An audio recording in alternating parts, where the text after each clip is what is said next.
ताकि आप लोगों का क्लास 11th से बायोलॉजी यानी कि जीव विज्ञान का पेपर होने जा रहा है, तो यह वीडियो आपके लिए काफ़ी इंपॉर्टेंट होने वाला है। जैसा कि प्रथम शाब्दिक परीक्षा आपका चल रहा है, ठीक है।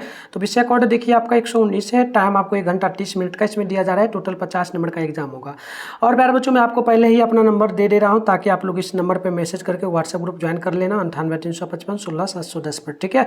आपको अपना नेम, जिला का नेम, क्लास 11 लिख के भेजना है, मैं आपको ग्रुप में कर दूँगा। अगर आप लोगों को कोई और पेपर, मान लीजिए आपका एग्जाम पहले होता है, अगर आप लोग चाहते हो आंसर की बिगड़ लेना, तो इसी नंबर पे क्वेश्चन पेपर भी आप हमें भेज सकते हो, मैं आपको आंसर की निकाल करके दे दूंगा, ठीक है। देखो 25 क्वेश्चन बनाना है, पहले से आपको ये सब पता होगा। तो देखिए पहला क्वेश्चन है कि जीवन की मौलिक इकाई क्या है, ठीक है। तो पहला का ऑप्शन नंबर सी नोट कर लीजिएगा, कोशिका, ऑप्शन सी होगा। 2 नंबर है कि निम्नलिखित में से कौन सा जीव प्रोकैरियोट है, ठीक है। तो बिल्कुल 2 नंबर का ऑप्शन बी हो जाएगा, ये हो जाएगा बैक्टीरिया।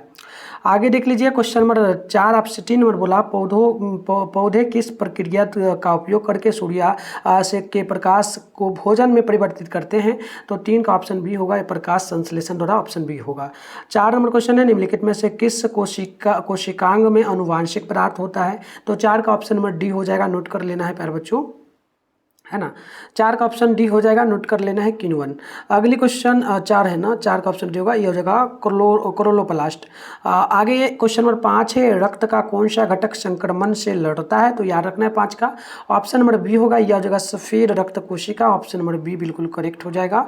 आगे बढ़ते हैं 6 नंबर क्वेश्चन की ओर। ये आपसे बोला है निम्नलिखित में से कौन श्वसन तंत्र का हिस्सा नहीं है। तो 6 नंबर का ऑप्शन बी होगा, हृदय, ऑप्शन नंबर बी आप लोगों को याद कर लेना। आगे हम लोग बढ़ेंगे तो क्वेश्चन नंबर 7 आपके सामने बोला गया, ये बोला पौधों में जड़ों का मुख्य कार्य क्या होता है। तो याद रखना है क्वेश्चन नंबर 7 का बिल्कुल ऑप्शन सी करेक्ट हो जाएगा, जल और खनिजों का अवशोषण, ऑप्शन नंबर बिल्कुल सी नंबर करेक्ट होगा। क्वेश्चन नंबर 8 है कि निम्नलिखित में से कौन सा ऊतक हमारे शरीर की गति के लिए जिम्मेदार है। तो 8 नंबर का बिल्कुल ऑप्शन नंबर सी होगा, ये हो जाएगा मांसपेशियां ऊतक, ठीक है। क्वेश्चन नंबर 9 है, कोशिका का कौन सा भाग कोशिका की सभी गतिविधियों को नियंत्रित करने के लिए जिम्मेदार है। तो 9 नंबर का ऑप्शन नंबर सी नोट कर लेना है, ये हो जाएगा केंद्रक, ऑप्शन नंबर सी करेक्ट होगा। आगे बढ़ते हैं, सब्जेक्टिव का भी उत्तर बताऊंगा, टेंशन आपको नहीं लेना है। मैं क्वेश्चन आपको दिखाया था कि नहीं दिखाया था, एक सेकंड दिखा देता हूं, सब्जेक्टिव का भी उत्तर बताऊंगा, ठीक है ना। देखो सब्जेक्टिव है आपके सामने, ये सारे प्रश्नों का उत्तर बताऊंगा, टेंशन आपको नहीं लेना है, ठीक है। बस जैसे जैसे वीडियो को कंटिन्यू देखो, कहाँ मैं आपको डाउनलोड करने के लिए सिखाऊंगा, सब्जेक्टिव आंसर की डाउनलोड कर लेना। देखो 10 नंबर क्वेश्चन है, निम्नलिखित में से कौन सा पौधों में जो ना प्रजनन अंग है। तो याद रखना है 10 का ऑप्शन नंबर डी हो जाएगा, ये आपका फूल हो जाएगा। इसके आगे है 11 नंबर क्वेश्चन, किस प्रकार के कोशिका विभाजन के फलस्वरूप युग्मों का उत्पादन होता है। तो 11 का ऑप्शन नंबर बी जो है ना, बी नंबर नोट करना है, मियोसिस का। अगली क्वेश्चन 12 है, पौधों में क्लोरोफिल का मुख्य कार्य क्या है। तो 12 का बिल्कुल ऑप्शन आपको जो है ना, नहीं मुझे पता है, इसको छोड़ देना, प्रॉपर याद नहीं है, ठीक है। आगे है 13 नंबर क्वेश्चन, इसको देख लीजिएगा, ये बोला कि मानव पाचन तंत्र का कौन सा हिस्सा पोषक तत्वों को अवशोषण के रूप मुख्य स्थान है। तो आप 13 का नोट करेंगे, ऑप्शन बी होगा छोटी आंत। क्वेश्चन नंबर 14 है, मनुष्यों में निम्नलिखित में से कौन सा तंत्र शरीर के विभिन्न भागों में ऑक्सीजन पहुंचाने के लिए जिम्मेदार है। तो 14 का right answer option number C हो जाएगा, नोट कर लेना है, परिसंचरण तंत्र। इसके आगे है 15 नंबर क्वेश्चन, टीकाकरण का मुख्य उद्देश्य क्या है। तो 15 का राइट आंसर ऑप्शन नंबर बिल्कुल सी होगा, नोट कर लेना है, बीमारियों का निदान करना, ठीक है। 15 का मैंने क्या बताया, 15 का बी नंबर होगा प्यारे बच्चों, बीमारियों का रोकना, ठीक है। आगे बढ़ते हैं, क्वेश्चन यहाँ पर देख लो, 17 नंबर आपसे पूछा जा रहा है। प्रश्न बोला मानव शरीर की सबसे बड़ी हड्डी कौन सी है। तो 17 का बिल्कुल ऑप्शन बी नोट करना है, फीमर होगा। क्वेश्चन नंबर 18 है, मस्तिष्क का कौन सा हिस्सा स्वैच्छिक क्रियाओं को नियंत्रित करता है। तो बिल्कुल 18 नंबर का ऑप्शन नंबर आपको जो है ना, बी नंबर नोट करना है, सोरेवेलम। क्वेश्चन नंबर 19 है, कौन सा हार्मोन रक्त को शर्करा के स्तर को नियंत्रित करता है। तो 19 का ऑप्शन सी होगा, इंसुलिन। आगे है क्वेश्चन नंबर 20, आप लोग यहाँ पर 20 है ना, 20 नंबर क्वेश्चन बोला कि निम्नलिखित में से ऐसे, इसका उत्तर भी नहीं पता है, छोड़ ही देते हैं, ठीक है। जिसका नहीं पता है क्या ही बता के करेंगे, ठीक है। चलो यहाँ पर देख लो, 21 नंबर है, मानव कंकाल का कौन सा हिस्सा मस्तिष्क की रक्षा करता है। तो 21 का ऑप्शन नंबर बी हो जाएगा, खोपड़ी।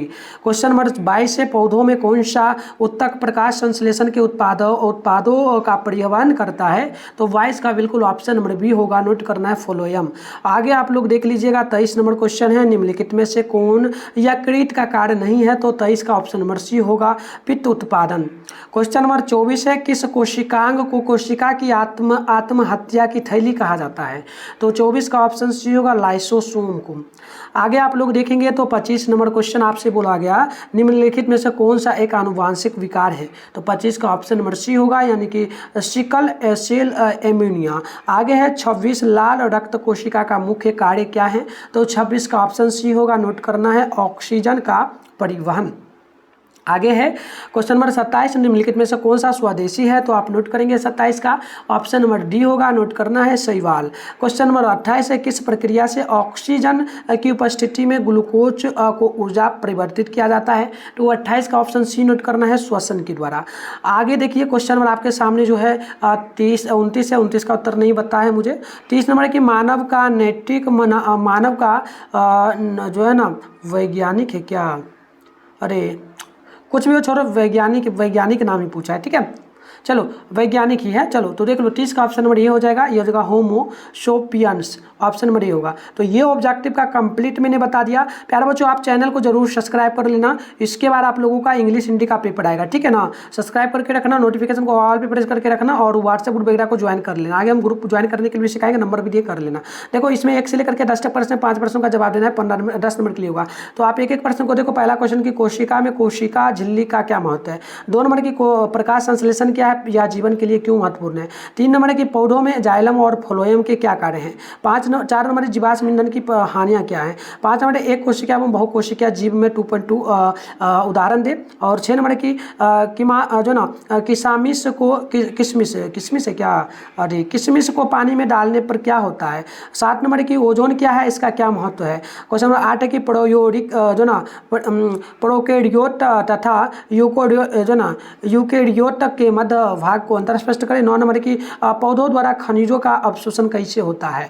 तो मैं लगातार आपको 5 प्रश्नों का उत्तर बताऊंगा, टेंशन नहीं लेना है। 10 नंबर क्वेश्चन देखो, यहाँ पर पहले 9 देखो पौधों द्वारा खनिजों का अवशोषण कैसे होता है। 10 नंबर की पादप कोशिकाओं की कोशिका भित्ति कैसे बनी होती है। आगे देखो आप जो है दीर्घोत्तरीय प्रश्नों का लॉन्ग क्वेश्चन है, इसमें आपको 11 से 15 तक प्रश्न है, 3 प्रश्नों का जवाब देना है, 15 नंबर के लिए आपका होने वाला है। तो देखो पहला प्रश्न 11 नंबर की मानव शरीर में हार्मोन की भूमिका क्या है, किन्हीं 2 हार्मोनों के नाम लिखिए। 12 है कि पर्यावरण प्रदूषण के मुख्य कारण क्या है। 13 नंबर की जैव विविधता से आप क्या समझते हैं, इसके महत्व के बारे में लिखें। 14 नंबर की तंत्रिका कोशिका के कार्यों को संक्षिप्त वर्णन करें। और 15 है कि पादप कोशिका और जंतु कोशिका के मध्य अंतर स्पष्ट करें। तो चलिए इसका PDF कैसे डाउनलोड करना है वो मैं आपको सिखाता हूं। आप अपने फोन में जल्दी से गूगल या फिर क्रोम ब्राउजर को ओपन कर लो। तो गूगल को आप लोग सबसे पहले अपने फोन में ओपन कर लीजिए, सर्च बार के आइकन पे क्लिक कर लो। और अभी आप लोग जिस चैनल पे वीडियो देख रहे हो, मतलब इस चैनल का नाम है मिट्टू स्टडी सेंटर, आप चैनल का नाम बस गूगल क्रोम में जाकर के सर्च कर लो, ठीक है। फिर ऊपर करोगे देखो आपके सामने फर्स्ट में ही मिट्टू स्टडी सेंटर का ऑफिशियल वेबसाइट मिला, इस पर क्लिक कर लोगे। इस प्रकार से इंटरफेस ओपन होगा, आराम से स्क्रॉल डाउन कर लोगे, नीचे चले आओगे, ठीक है। नीचे आओगे तो आपके सामने जो है क्लास 11 का सेशन यहाँ पर मिल जाएगा, ये फर्स्ट में जो लिखा है बस इस पर क्लिक कर लोगे। देखो ऐसे करोगे तभी सब्जेक्टिव का आंसर की ले पाओगे, नहीं तो नहीं लिख पाओगे, इसलिए ऐसे करके आना पड़ेगा आपको। देखो यहाँ पर व्हाट्सएप और टेलीग्राम ग्रुप का लिंक होगा, ज्वाइन आप पे क्लिक करके इसको ज्वाइन कर लेना। फिर नीचे आओगे तो यहाँ पर देखो आपके सामने जो है ना बायोलॉजी लिखा हुआ होगा, सामने डाउनलोड लिखा है, इस पर क्लिक कर लोगे। देखो अभी आप नीचे आओगे तो आंसर की आपको नहीं मिलेगा। देखो कहीं दिख रहा है क्या सब्जेक्टिव का, नहीं दिख रहा है ना, कहीं नहीं दिख रहा है। आप करोगे क्या, बस ऊपर जाओ, पेज को रिफ्रेश कर लो, पेज को नीचे की ओर जो है ना एकदम खींच दो, रिफ्रेश हो जाएगा, उंगली से नीचे की ओर खींच दोगे, रिफ्रेश हो जाएगा। रिफ्रेश करने से होता क्या है कि नया चीज जो डाला जाता है वो आपको दिख जाता है, ठीक है। देखो नीचे आओगे तो देखो ऑब्जेक्टिव का प्रॉपर मैं आंसर की दे दिया हूँ, आप इसको लिख लेना, ठीक है। ऐसे बता भी दिया हूँ 300 का है। अब देखो यहाँ पर सारे प्रश्नों का उत्तर दिया जा रहा है। आप देखोगे तो यहाँ पर पहला नंबर क्वेश्चन का उत्तर है, जैसे कि पढ़ भी देता हूँ।